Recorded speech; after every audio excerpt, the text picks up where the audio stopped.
Hey guys, how's it going? Today I'm putting together an indoor water garden. That's what we do this time of year in January when we just got fresh snow outside. So we kind of turn our attention to indoor houseplant projects, and I just think that these look so neat. I don't have a ton of experience with indoor water plants, so if you do, I would love to hear your experience and some of the things that you've learned. Like, leave comments down below so we can all learn from you guys. But I have kept a plant alive in a jar full of water for the past 3 years. In fact, it's sitting right here. So I'm going to just share with you guys what I've done to keep that plant alive.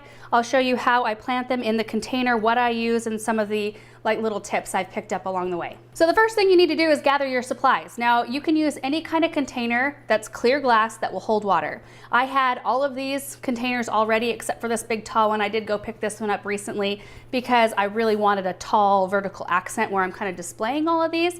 But you can use mason jars, you can use flower vases, whatever you have. And then you need to go get your plants. So you can find these water plants.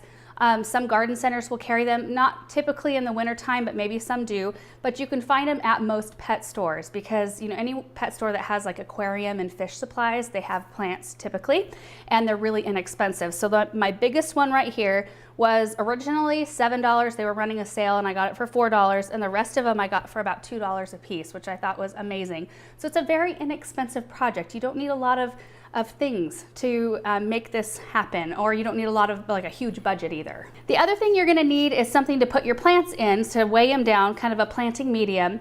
There's a lot of talk out there on what you should be using. For this project, I just use the aquatic gravel, which is right here.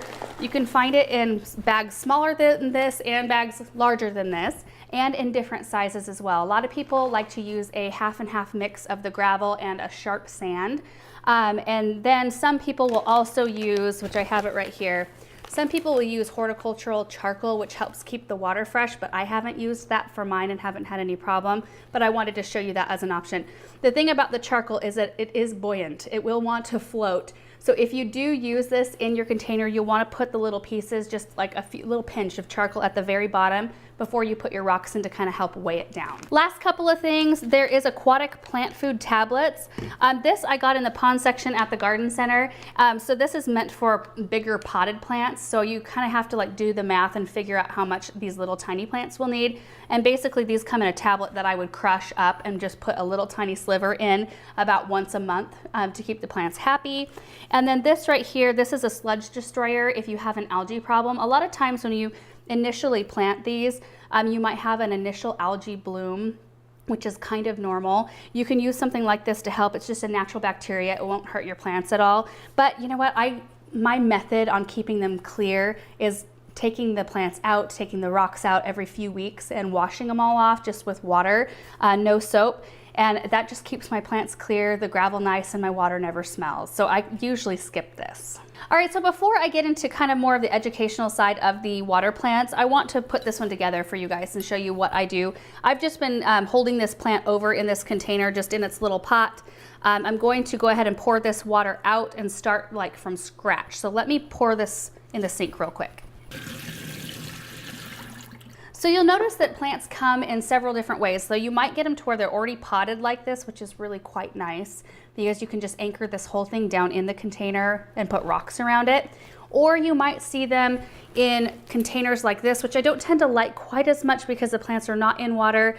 They just have this little gel substance around the roots. In fact, let me open this up and show you, because oftentimes you want to take the plants completely out of the medium in here before you plant them in your jar. And I'm never really good at opening these things, so I'm just gonna do it with scissors and try not to cut any of the leaves.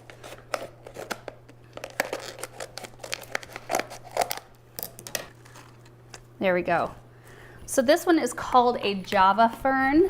It's beautiful. It looks pretty good. A lot of times you'll see a lot of dead foliage that you want to clean off, but you want to take them completely out of this interior pot as well.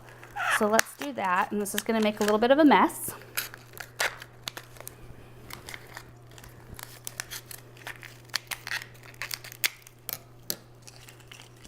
Okay, so look at this, you guys. This is the kind of thing, it's kind of like those soil moist crystals. I imagine that these were something that water was introduced and they sucked it up, and then they kind of feed the roots of the plant while they're in their display case. So now you want to completely rinse off the roots. This looks like a really healthy looking root system here. So I'm going to clean this off and then take this to the sink and rinse all of the extra debris off the root system. Okay, so I'm going to plant this fern first. What you want to do before you do any of the planting is you want to take the gravel out of the bags and you want to rinse them really, really well till the water is running completely clear. If you don't do that and you put the rock straight in your vessel, it will make the water really cloudy and it's just not a good look. You want them to look nice and clear like this. So this is already pre-rinsed gravel and you want to spread a little bit at the bottom of the jar, so go ahead and do that.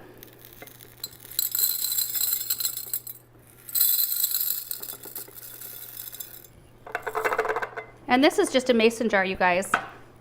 So I think it's gonna look really quite cute to be mixed in with these other little bit more clean modern jars that I've got. And then I'm gonna make a little well, and you can make this, you just wanna make sure that the foliage has enough room to be down completely in the water if that's the type of plant you have, which I'll talk about plant types here in just a second. So I'm gonna make a well almost to the bottom here, and then we'll introduce our plant. In fact, I actually think I put too much gravel. Hold on. Don't want to get carried away too much. You can always add more gravel in.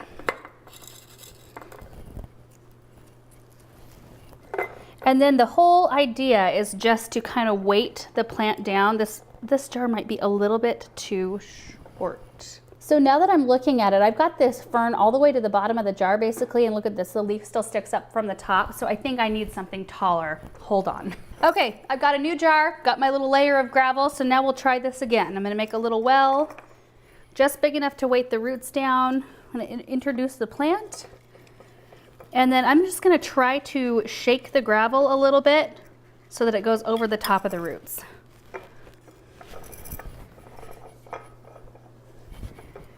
It would have been easier with the mason jar because my hand doesn't fit in this one as well. There, I think that looks really good. Now you can add a little bit of water if you want to before this step, but I prefer to do it this way. It's a little cleaner.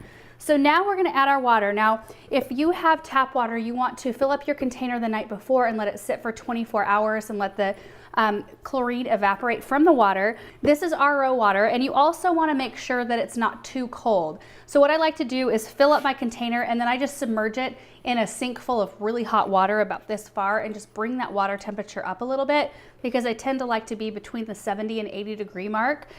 So they will live very happily inside with most of our indoor temperatures, but they don't want that initial cold shock of water.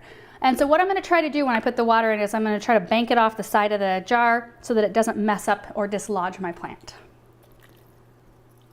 Just a nice steady stream, and we're just going to fill it almost all the way to the top.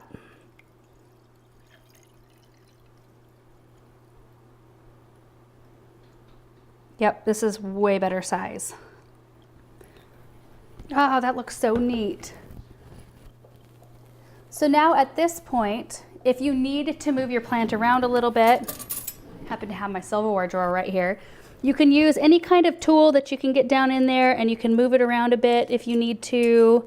At this point, you can also drop like decorative items down in there. So while being careful of the leaves, I'm gonna drop that down in there and kind of place it. That also helps weigh the roots down as well. One more on this side. Cool, I think that one's done. And like I said, I do skip the charcoal step. If I were to use the charcoal, I'd be putting it under my initial layer of gravel. All right, so now let's pot this one. I'm gonna go ahead and put a little bit of gravel at the bottom. Like a little bit. And then what I'm gonna do is I'm going to kind of hold the leaves with one hand and then pour gravel in around the container, and basically I wanna just come up level with where it's at. Most of these plants, most of them that we're putting in the gravel, you don't wanna bury the crown of the plant. That's really important. It's almost better to have a little bit of the root exposed rather than too far underneath the gravel, because that hinders their growth. So you can take these plants out of their little black container if you want to. It's very easy to remove them. They're just planted in rock wool, so they just pop out of the container really easily. But this one isn't really heavily rooted, and I feel like it's just easier sometimes just to use them like this. And then as they grow, I can remove them eventually from the container once they need a little bit more root room. At that point, I'd probably need to bump them up in container size anyway. Here we go.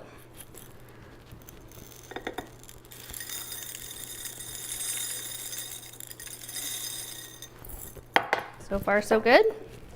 Turn it around. Hope you guys can see through this glass. It's so hard to film or get pictures of anything in glass because it's so reflective.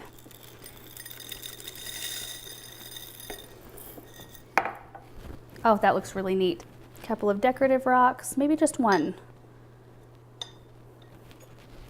No, two.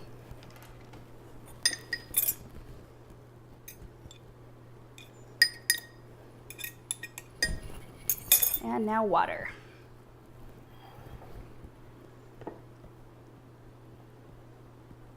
Oops, overshot.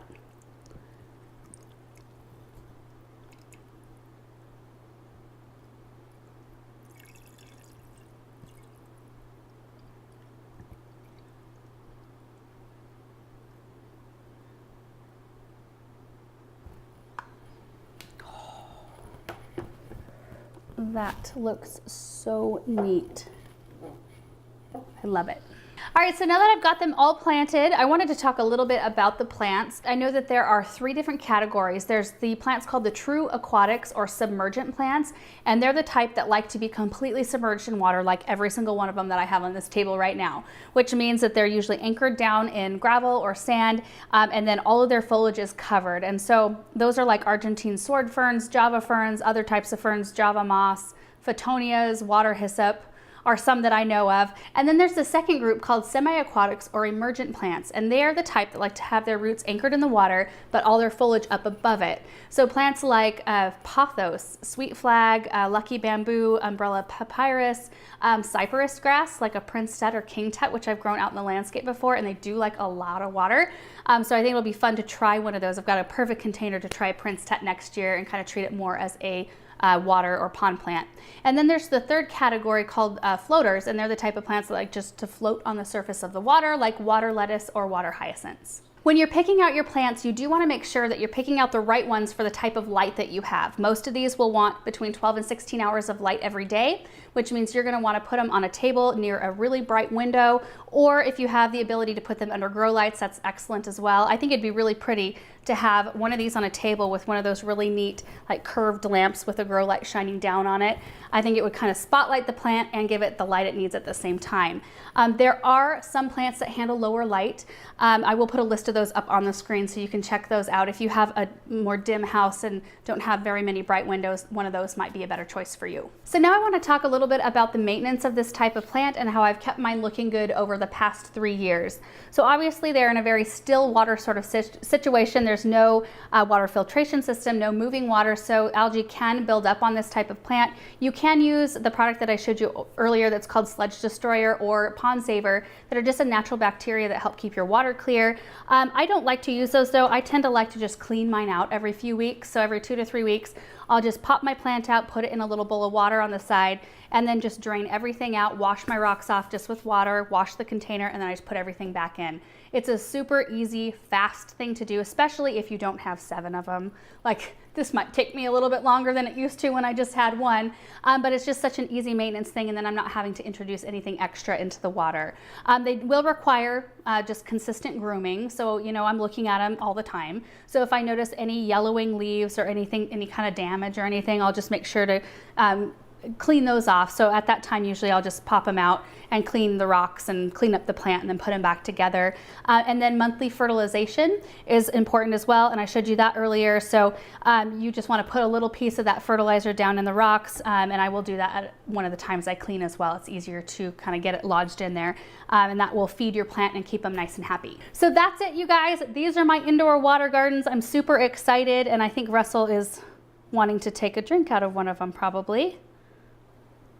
And I'm excited to see how they all do. I mean, I've had really great success with this one right here. If you guys have any tips for me, anything that I need to know that I don't know, that I haven't shared, please let me know down in the comment section, because this is just kind of a trial thing for me. And I just feel like it would be fun for us. Like if you guys want to try this project too, it would be really fun, very inexpensive and very easy. So thank you so much for watching this video, and we will see you in the next one. Bye.